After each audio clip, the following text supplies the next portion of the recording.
They say every decision we make has a price, and some prices are far too steep.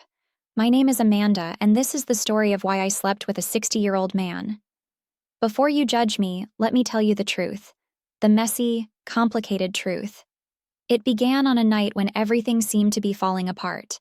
My rent was overdue, my job barely paid enough to keep food on the table, and my ex-boyfriend had just taken my car, the car I'd paid for. Desperation has a way of making you vulnerable, of stripping away your pride and leaving you raw. I was drowning in debt and doubt, questioning every choice that had led me to that moment. That night, I attended a charity gala.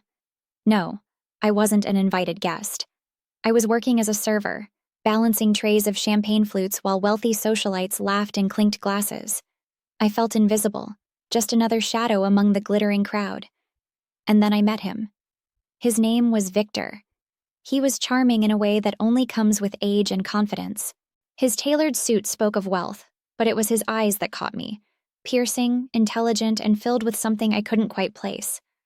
He noticed me, really noticed me, in a way no one else had that night. "What's your name?" he asked, his voice smooth and commanding. "Amanda," I replied, trying to keep my tone professional. But there was something about him that made me feel exposed, like he could see every insecurity I tried to hide. Throughout the evening, he found reasons to talk to me, little moments when our paths crossed. "You have a fire in you," he said at one point. "Don't let it go out." His words lingered long after the gala ended. The next day, a bouquet of roses arrived at my tiny apartment, along with a note. "For the woman who deserves more." Dinner? Against my better judgment, I said yes. Part of me was flattered, intrigued by the attention from someone so powerful. The other part of me was desperate, for help, for escape, for anything that felt like hope. Our first dinner was intoxicating. Victor was nothing like the men I'd known. He was confident, worldly, and attentive in a way that made me feel special. He listened when I spoke, asked questions about my dreams and fears.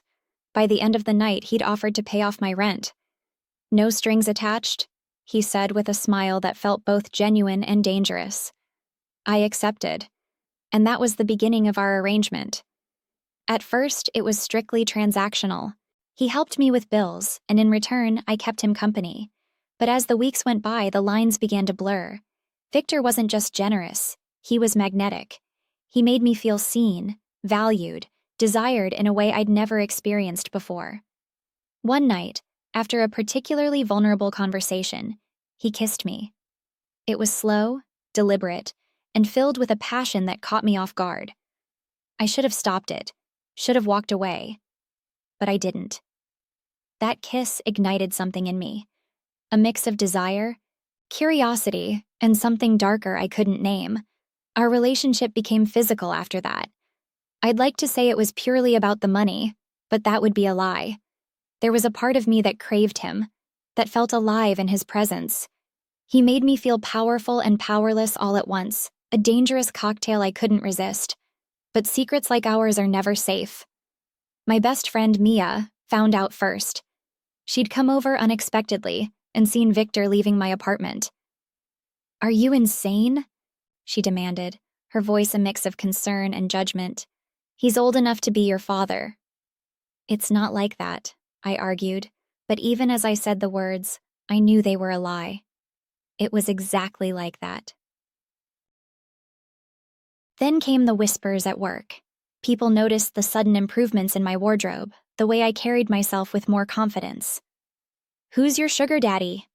one coworker joked, but the laughter stung because it wasn't far from the truth. The real breaking point came when I met Victor's family. He insisted on introducing me as his friend, but the way his adult daughter looked at me made my skin crawl. She saw right through me, her eyes filled with disdain. "How much is he paying you?" she hissed when we were alone. The words cut deeper than I expected. For all the ways Victor made me feel special, moments like that reminded me of the power imbalance between us. I was playing a dangerous game, one where I'd always be the one with more to lose. Things began to unravel after that. Victor grew possessive, demanding more of my time and attention. The charm that had once captivated me now felt suffocating. He wanted control, and I wasn't willing to give it. Our final fight was explosive. "I gave you everything," he shouted, his face red with anger. "And you're just going to walk away?" "I never asked for everything," I shot back. "I just wanted to feel like I mattered." Walking away from Victor was the hardest thing I've ever done. Part of me loved him, or at least the version of him I'd fallen for. But I couldn't ignore the toxicity, the way our relationship had twisted into something unhealthy and unsustainable. Looking back, I'm not proud of my choices, but I don't regret them either. Victor taught me lessons I couldn't have learned any other way, about power, vulnerability, and the fine line between love and dependency. My story isn't pretty, but it's mine. And maybe, just maybe, it'll help someone else see the truth before it's too late.